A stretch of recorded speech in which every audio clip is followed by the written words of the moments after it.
If you're married to a U.S. citizen or green card holder and you're applying for a green card through that marriage, and you just saw headlines about marriage green card applications being rejected, I know your heart probably just dropped. Maybe you filed your application months ago and you're terrified that all your effort, all your money, all your hope is about to be wasted. Maybe you're planning to file soon and now you're wondering if you even have a chance. Maybe you're living in fear that immigration officers are going to knock on your door and accuse you of fraud, even though your marriage is completely real. I need you to take a deep breath because I'm about to explain exactly what's happening, why immigration attorneys are issuing warnings right now, and most importantly, what this actually means for you and your case. My name is Saqib and you're watching Global Immigration Updates. This channel exists to give you clear, factual immigration information without the panic, without the politics, and without the rumors. I'm here to help you understand what's real so you can make informed decisions about your immigration future. So let's talk about what's actually happening with marriage-based green card applications and why attorneys are warning couples right now. First, let me be very clear about something. Marriage to a U.S. citizen or lawful permanent resident has always been a pathway to a green card. That has not changed. The law still allows U.S. citizens and green card holders to sponsor their spouses for permanent residence. That fundamental right still exists. So, if you're panicking because you think marriage green cards have been eliminated, stop. They have not been eliminated. What has changed is how strictly U.S. Citizenship and Immigration Services is scrutinizing these applications. And immigration attorneys across the country are warning their clients that simply being married is no longer enough to guarantee approval. USCIS is looking much more carefully at whether marriages are genuine or whether they were entered into primarily to obtain immigration benefits. Now, you might be thinking, but my marriage is real. We love each other, we live together, we have a life together. Why would I be denied? And that's a fair question. But here's what you need to understand. USCIS doesn't just take your word for it. They need evidence. They need proof. And the standards for what constitutes sufficient proof have become much stricter. Let me explain how the marriage green card process actually works so you understand what USCIS is looking for. When a U.S. citizen or green card holder petitions for their spouse, they file Form I-130, which is a petition for alien relative. Along with that form, they must provide evidence that the marriage is legally valid and that it's a bona fide marriage, meaning it's real and not entered into just for immigration benefits. What kind of evidence does USCIS want to see? They want to see proof that you're actually living as a married couple. This can include joint bank accounts, joint leases or mortgage documents, joint utility bills, joint insurance policies, photographs together, FFI, David from friends and family who know you as a couple, travel records showing you've traveled together, and anything else that demonstrates you have a genuine marital relationship. After the I-130 is approved, if the foreign spouse is already in the United States, they can file Form I-485 to adjust their status to permanent resident. Part of this process includes an interview at a USCIS office where both spouses appear together and answer questions about their relationship and their life together. This is where things are getting much more intense. Immigration attorneys are reporting that USCIS officers are asking much more detailed and personal questions during these interviews. They're asking about daily routines. They're asking what side of the bed each spouse sleeps on. They're asking what each person had for breakfast that morning. They're asking about family members' names and birthdays. They're asking about finances and how bills are paid. They're looking for any inconsistencies in the answers. And here's the critical part that attorneys are specifically warning about. If you and your spouse are not living together, your case is going to face extreme scrutiny.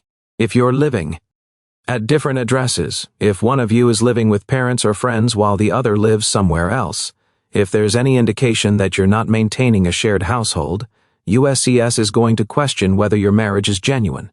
Now, I want to be clear. There can be legitimate reasons why a married couple might not be living together.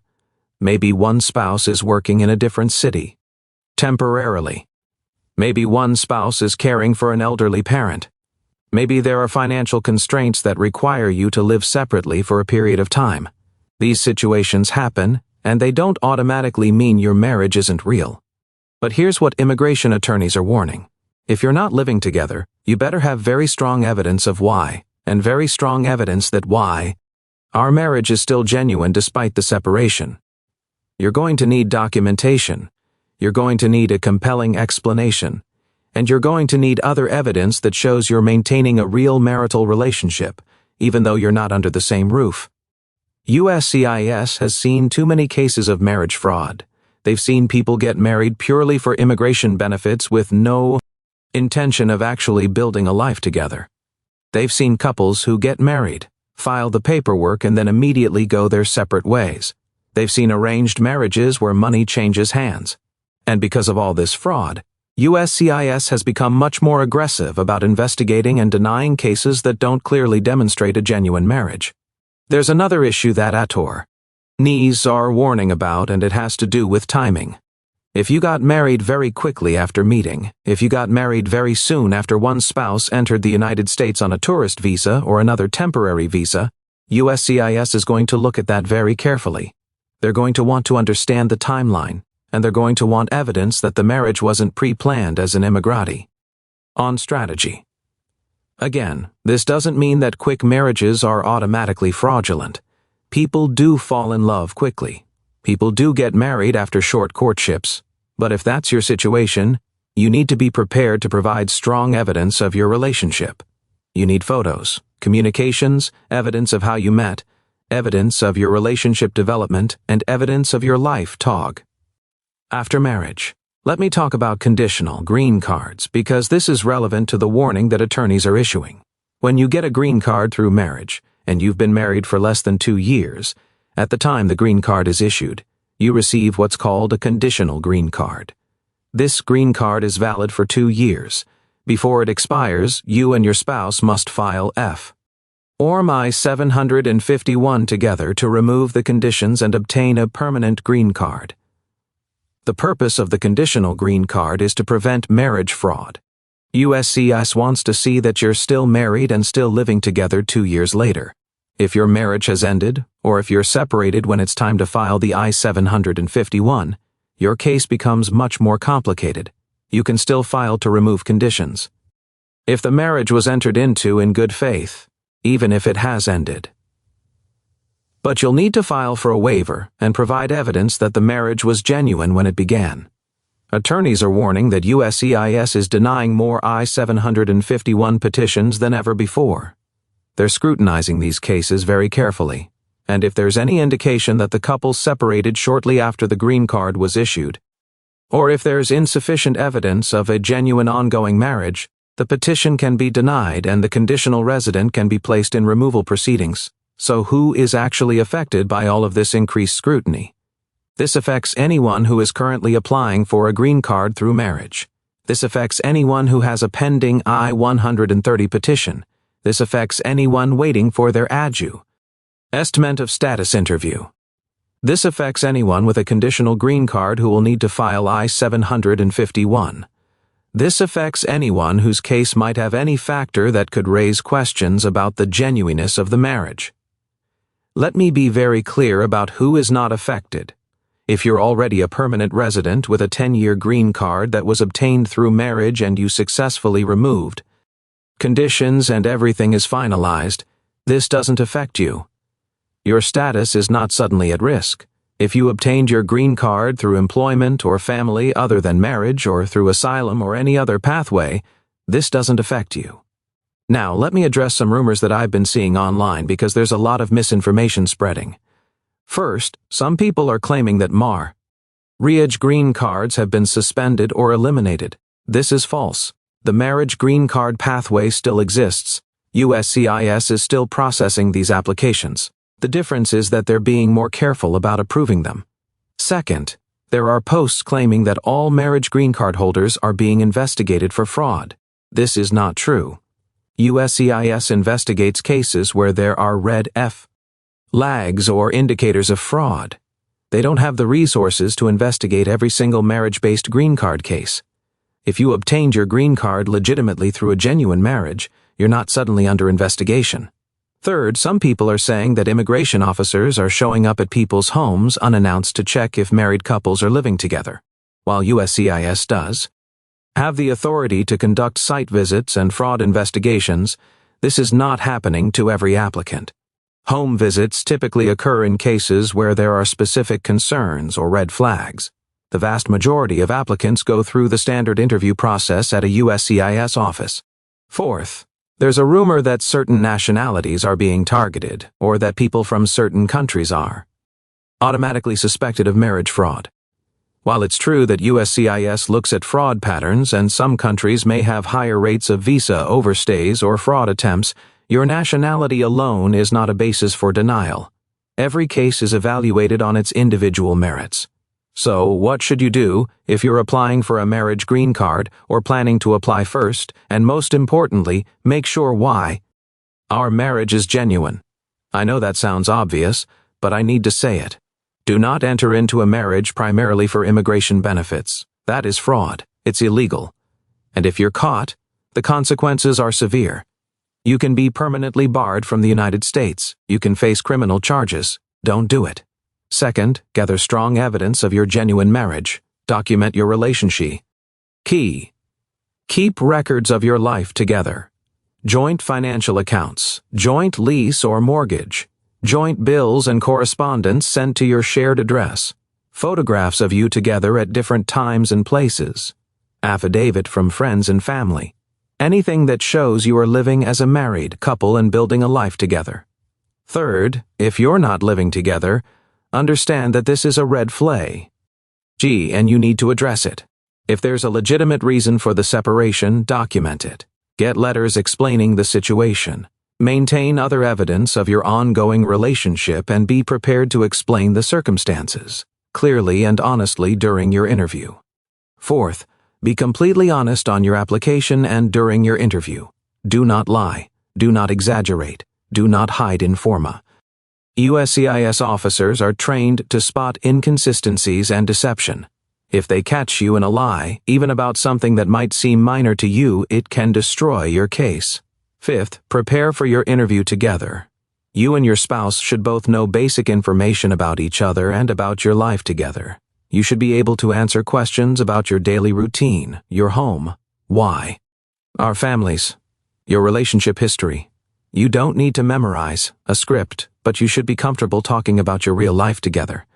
6. If your case has any complications, if there are any factors that might raise questions, if you're not living together, if you got married quickly, if there's a large age difference, if one of you has been married multiple times before, consult an immigration attorney before you file.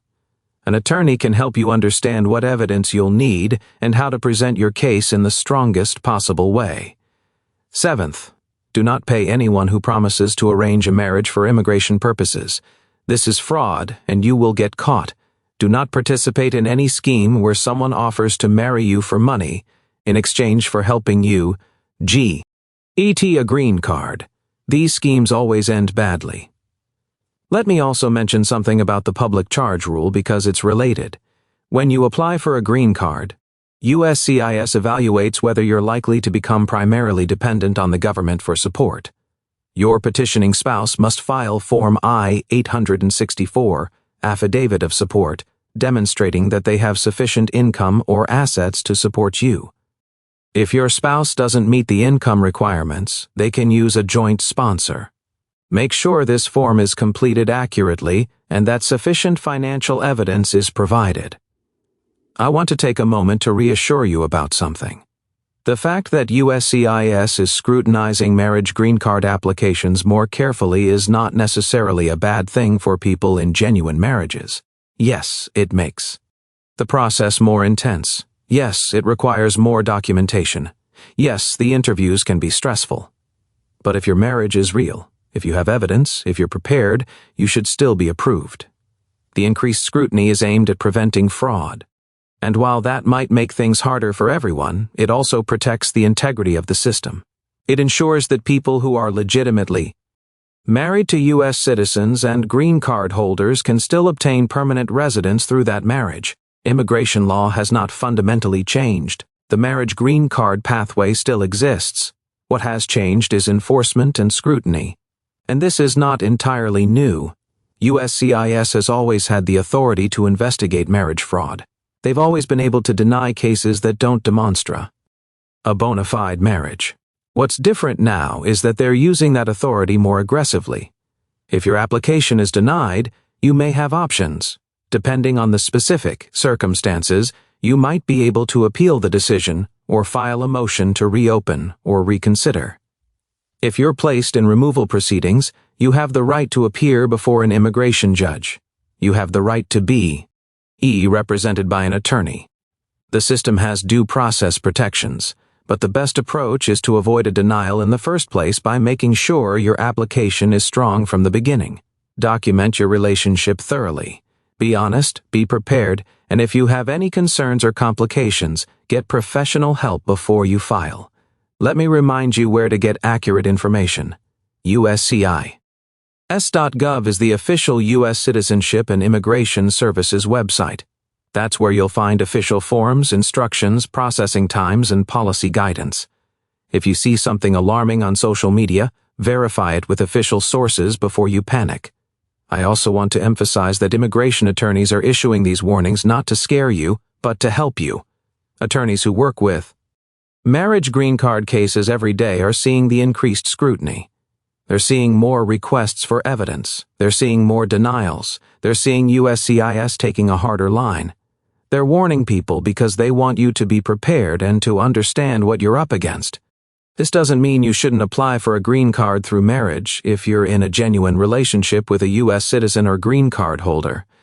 It means you need to take the process seriously. You need to document your relationship properly. You need to be prepared for scrutiny, and you need to understand that marriage alone, without evidence of a genuine ongoing marital relationship, is not sufficient for approval. Before I end this video, I want to say something to anyone who might be in a fraudulent marriage situation. If you entered into a marriage primarily for immigration purposes, or if someone pressured you into a marriage arrangement, or if you're in a situation where you realize the marriage is not genuine, understand that continuing down that path is dangerous. You're at risk of being caught. You're at risk of permanent immigration consequences and possibly criminal charges. It is better to stop now, consult with an attorney about your options, and not proceed with a fraudulent application. And for those of you in genuine marriages who are worried because of these warnings, remember this. If your marriage is real, if you have evidence, if you're living together as a married couple, if you can demonstrate the genuineness of your relationship, you have every reason to believe your application will be approved. Don't let fear stop you from pursuing your rightful path to permanent residence. Just make sure you're prepared and make sure you do it right. If you found this video helpful, I need you to do a few things. First, subscribe to this channel and turn on notifications. Immigration policies and enforcement practices change constantly, and I will keep you informed with facts, not fear. Second, share this video with anyone you know who is applying for a marriage-based green card or thinking about it. They need to understand what USCIS is looking for. Third, leave your questions in the comments. If there's something you're confused about or something you want me to explain in a future video, tell me. Thank you for watching Global Immigration Updates. I'm Saqib. Remember, stay calm, stay informed, and make sure your marriage green card application is documented properly and honestly. I'll see you in the next.